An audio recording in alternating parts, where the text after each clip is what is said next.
엄마, 어머님이 좀 집에 계시는 게 좋겠어요. 제 아내가 불편해하거든요. 제 아들이, 제가 10년을 혼자 키운 그 아들이 결혼식이 끝나고 석 달 만에 제게 한 말입니다. 왜 이런 일이 일어났을까요? 저는 무엇을 잘못한 걸까요? 안녕하세요. 저는 올해 65 박영순이라고 합니다. 이 이야기를 하려니 아직도 목이 메입니다. 하지만 오늘 제 이야기를 들려드리려고 합니다. 혹시 저처럼 평생을 가족을 위해 살아온 분들이라면 제 마음을 조금이라도 이해해 주실 거라 믿습니다. 이 영상이 누군가에게 위로가 되길 바라며 끝까지 함께 해주신다면 정말 감사하겠습니다. 구독과 좋아요는 이런 이야기를 더 많은 분들과 나누는데 큰 힘이 됩니다. 그럼 시작하겠습니다. 제 남편은 준우가 10살 되던 해 갑작스럽게 세상을 떠났습니다. 교통사고였어요. 그날 이후로 저라는 사람이 사라졌습니다. 장례식장에서 준우를 꼭 안고 다짐했어요. 이 아이만은 잘 키워야 해. 아빠 없다는 소리 듣지 않게. 그게 저의 전부가 됐습니다. 새벽 5시면 일어나 도시락을 쌌습니다.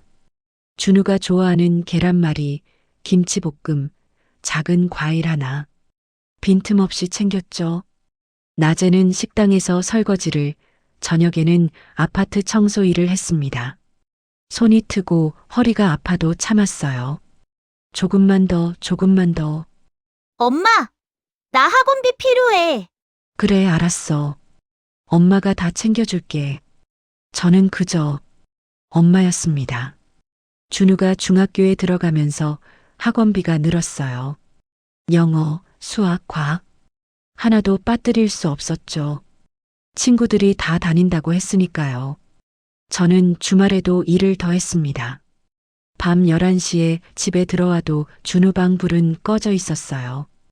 피곤하겠구나. 그렇게 생각하며 조용히 방문을 닫았습니다. 어느 날 준우가 물었어요. 엄마는 왜 맨날 집에 늦게 와? 엄마가 일 많이 해야 너 학원 보내지. 괜찮아, 엄마는. 그냥 물어본 건데. 그때 준우 표정이 뭔가 불편해 보였어요. 하지만 저는 신경 쓸 여유가 없었습니다.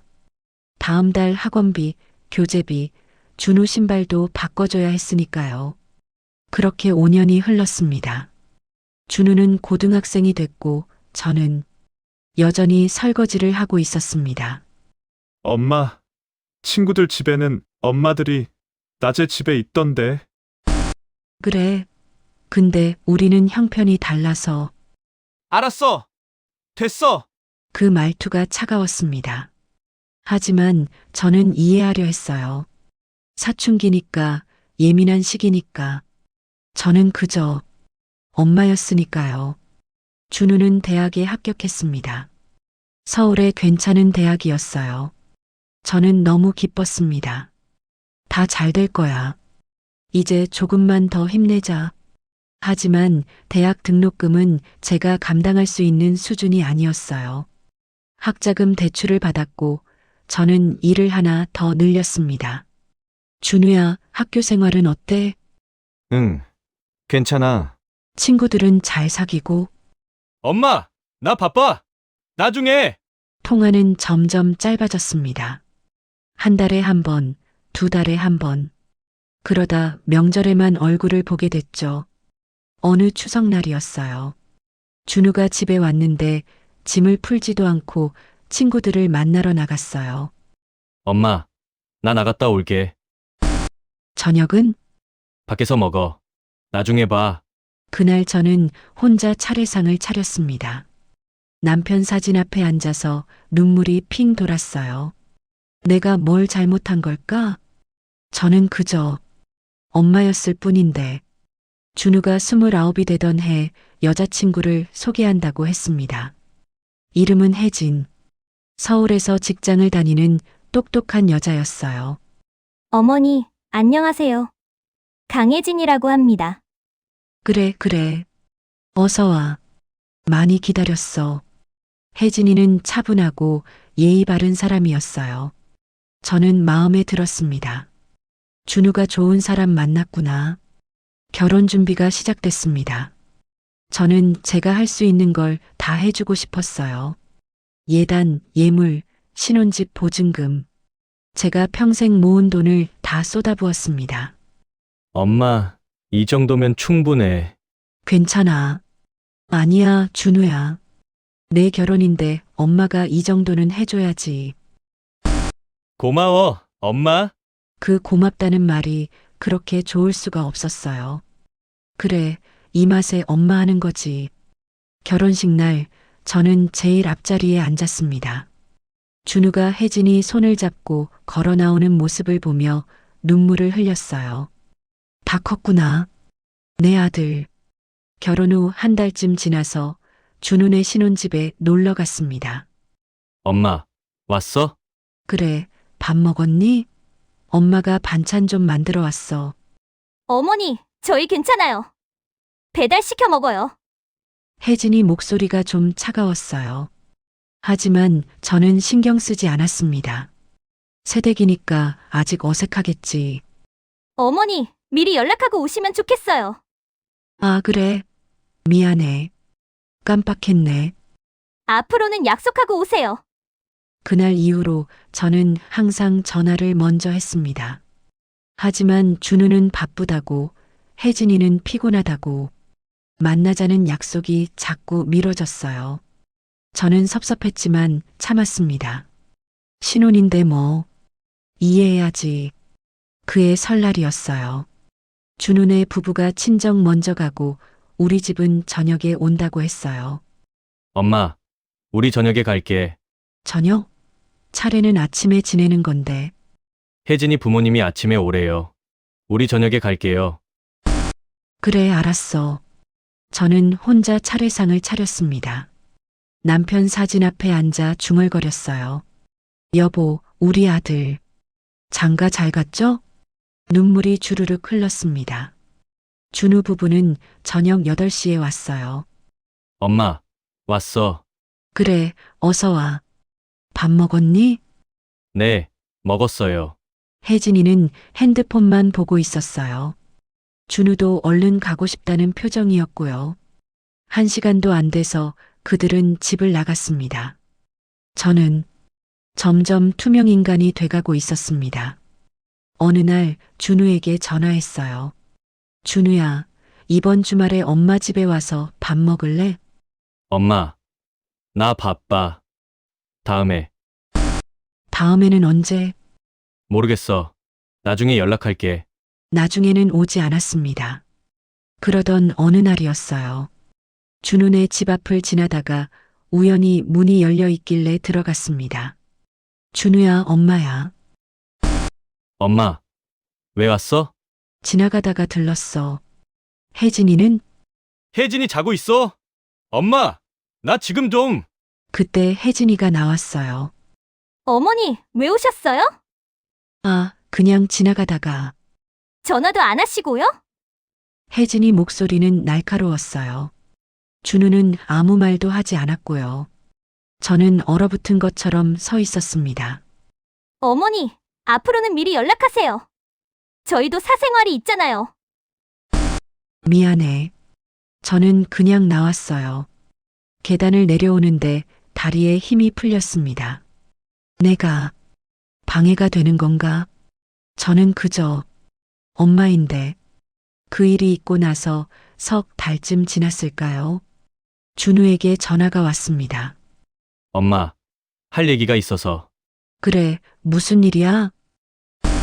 엄마, 어머니가 좀 집에 계시는 게 좋겠어요. 뭐라고? 제 아내가 불편해하거든요. 그 순간 제 머릿속이 하얘졌어요. 준우야, 엄마가 뭘 잘못했니? 잘못한 건 아니고 그냥 혜진이가 부담스러워해요. 부담? 엄마가? 네. 목이 메었습니다. 가슴이 찢어지는 것 같았어요. 엄마, 혜진이 말로는 어머니가 너무 자주 연락하시고 갑자기 오시고 그런 게 좀 힘들대요. 엄마는 그냥 너희가 보고 싶어서 알아요. 근데 저희도 각자 생활이 있잖아요. 그 말이 마치 칼처럼 꽂혔어요. 각자 생활? 저는 준우를 위해 제 생활을 포기했는데, 준우야, 엄마가 너 키우느라 얼마나 힘들었는지 알아? 알아요. 엄마. 근데 그건 그건 뭐? 그게 뭔데? 그건 엄마 선택이었잖아요. 엄마 선택? 그 말을 듣는 순간 눈앞이 캄캄해졌습니다. 저는 아무 말도 할 수 없었어요. 그저 멍하니 전화기를 쥐고 있었죠. 엄마, 죄송해요. 근데 혜진이 생각도 해야 해요. 알았어. 저는 전화를 끊었습니다. 그리고 그대로 주저앉아 울었어요. 저는 짐이 되어 있었습니다. 그날 밤 저는 잠을 이룰 수 없었어요. 창문 밖을 멍하니 바라보며 생각했습니다. 내가 뭘 위해 살았지? 새벽에 도시락 싸던 일, 손이 트도록 설거지하던 일, 허리 아파도 참으며 청소하던 일. 모든 게 주마등처럼 스쳐 지나갔어요. 저는 준우 어릴 때 사진을 꺼내봤습니다. 엄마, 사랑해. 그렇게 웃던 아이가 눈물이 멈추지 않았어요. 가슴이 너무 아파서 숨을 쉴 수가 없었습니다. 나는 뭐였지? 그냥 엄마였을 뿐인데 그 후로 일주일 동안 저는 아무것도 하지 못했어요. 밥도 제대로 먹지 못했고 일도 나가지 않았어요. 그냥 멍하니 앉아 있었습니다. 옆집 김 선생님이 걱정돼서 찾아왔어요. 영순 씨, 괜찮아요? 네, 얼굴이 왜 그래요? 무슨 일 있어요? 아니에요. 말할 수가 없었어요. 부끄러웠으니까요. 내가 평생을 바친 아들한테 짐이 됐다는 게 저는 그저 짐이었습니다. 어느 날 밤 거울을 봤어요. 그곳엔 낯선 여자가 있었습니다. 주름진 얼굴, 핏기 없는 입술, 생기 없는 눈. 이 사람이 저는 제 얼굴을 제대로 본 게 얼마 만인지 모르겠더라고요. 언제부터인가 거울 보는 것도 잊고 살았어요. 화장? 그런 건 할 시간도 없었고, 옷? 준우 옷 사주느라 제 옷은 몇 년째 그대로였죠. 그 순간 뭔가가 무너져 내렸어요. 나는 도대체 누구지? 이대로는 안 돼. 이대로는 안 돼. 그 말을 중얼거리며 저는 조금씩 정신을 차렸습니다. 일주일 후 저는 결심했습니다. 더 이상 이렇게 살 수 없다. 먼저 준우에게 문자를 보냈어요. 준우야, 엄마 앞으로 연락 자주 안 할게. 너희 생활 방해하고 싶지 않아. 네, 엄마. 이해해 주셔서 감사해요. 그 답장을 보고 씁쓸하게 웃었어요. 이해해 주셔서 감사하다고. 가슴은 아팠지만 이상하게도 후련했어요. 이제 내 삶을 살아야지. 다음 날 저는 미용실에 갔습니다. 10년 만에 처음이었어요. 어떻게 해드릴까요? 짧게 잘라주세요. 그리고 염색도요. 색은 어떤 걸로? 밝은 갈색으로요. 거울을 보니 낯선 제가 있었어요. 하지만 나쁘지 않았습니다. 그리고 오랜만에 백화점에 갔어요. 예쁜 옷을 한 벌 샀습니다. 제 돈으로 제가 입을 옷을 입어보는데 눈물이 났어요. 이런 게 나를 위한 거구나. 그 후로 저는 하고 싶었던 것들을 시작했어요. 문화센터에 등록해서 요가를 배웠고 노래교실에도 다니기 시작했어요. 영순 씨, 노래 진짜 잘하시네요. 아이고 무슨 부끄럽네요. 우리 다음 주에 같이 점심 먹어요. 그래요, 좋아요. 새로운 친구들이 생겼어요. 저처럼 혼자 사는 사람들도 있었고 자식과 떨어져 사는 사람들도 있었어요. 저도 아들이 결혼하고 나니까 연락이 뜸해지더라고요. 맞아요. 남의 일 같지가 않아요. 우리라도 챙기며 살아야죠, 뭐. 그분들과 이야기하며 알았어요. 저만 그런 게 아니라는 걸. 저는 다시 나를 찾아가고 있었습니다. 시간이 지나면서 준우 생각이 조금씩 줄었어요. 아프지 않은 건 아니었지만 그 아픔에 잠식당하지 않게 됐어요. 나도 내 인생이 있어. 준우는 준우 인생이 있고, 그렇게 스스로에게 되뇌며 하루하루를 살았습니다. 그해 가을, 저는 혼자 여행을 갔어요. 강원도 어느 작은 마을이었어요. 단풍이 물든 산길을 걸으며 처음으로 평화로움을 느꼈어요. 이게 내 시간이구나. 카페에 앉아 커피를 마시며 창밖을 봤어요. 여기 조용하고 좋네요. 네, 손님. 혼자 오셨어요? 네, 혼자요. 멋지시네요. 멋지다는 말을 들은 게 언제만인지 모르겠더라고요. 기분이 이상했어요. 좋으면서도 먹먹했어요. 저는 천천히 치유되고 있었습니다. 그동안 준우에게 연락은 오지 않았어요. 저도 먼저 연락하지 않았고요. 명절에도 집에 오지 않았습니다. 엄마, 명절에 혜진이 부모님 댁에 가요. 죄송해요. 그래, 알았어. 조심히 다녀와. 더 이상 섭섭하지 않았어요. 익숙해졌으니까요. 가끔 밤에 혼자 있으면 외로웠지만 그 외로움도 제 것이었어요. 제가 감당할 수 있는 것이었고요. 그렇게 1년이 흘렀습니다. 준우와 마지막으로 통화한 지 1년 반쯤 됐을 때였어요. 갑자기 준우에게서 전화가 왔습니다. 엄마, 나 준우야. 그래, 무슨 일이야? 엄마, 요즘 어떻게 지내세요? 잘 지내. 너는? 저도 잘 지내요. 엄마, 시간 되시면 한번 만날 수 있을까요? 왜? 그냥 얼굴 보고 싶어서요. 예전 같았으면 당장 달려갔을 거예요. 하지만 이제는 달랐습니다. 준우야, 엄마 다음 주는 바빠. 그 다음 주 어때? 네, 좋아요. 그때 봬요. 전화를 끊고 나서 저는 조용히 웃었어요. 나도 바쁜 사람이 됐네. 약속 날 준우를 만났습니다. 카페에서였어요. 엄마, 달라지셨네요. 그래, 뭐가? 머리도 하시고, 옷도 예쁘게 입으시고, 엄마도 이제 좀 치장하고 싶더라. 준우는 어색해 보였어요. 뭔가 할 말이 있는 것 같았죠. 엄마, 죄송해요. 뭐가? 그때 집에 오지 말라고 한 거요. 그래, 혜진이랑 많이 싸웠어요. 요즘 저는 차를 한 모금 마셨어요. 예전 같았으면 가슴이 찢어졌을 텐데 이상하게 담담했습니다.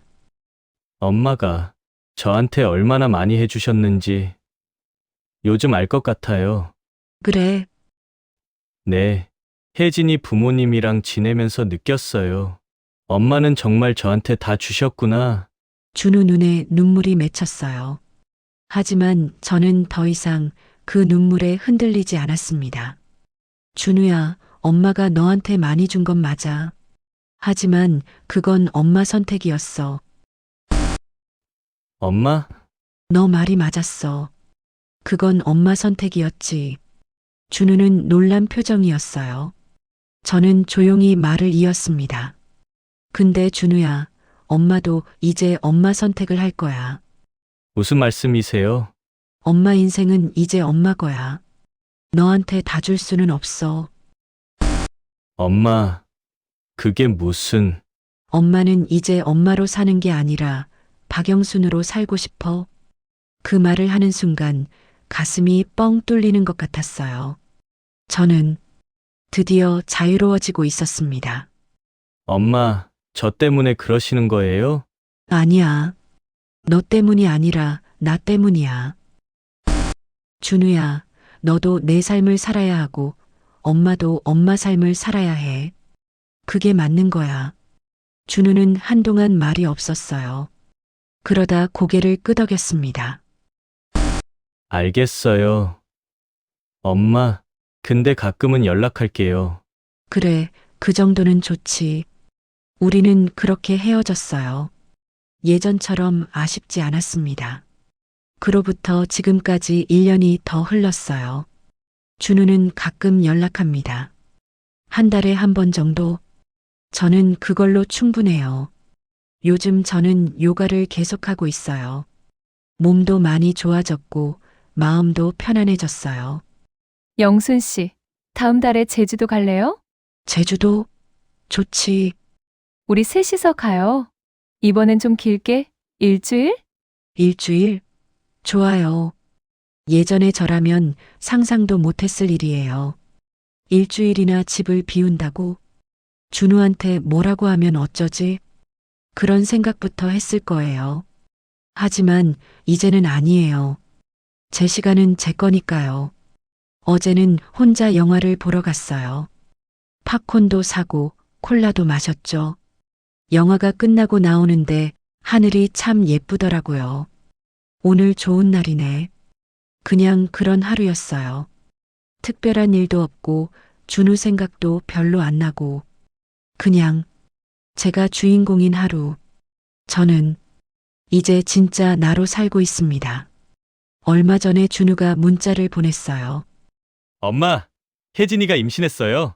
할머니가 되는 거죠, 저. 예전 같았으면 당장 달려가서 이것저것 챙겼을 거예요. 축하해. 몸조리 잘하라고 전해줘.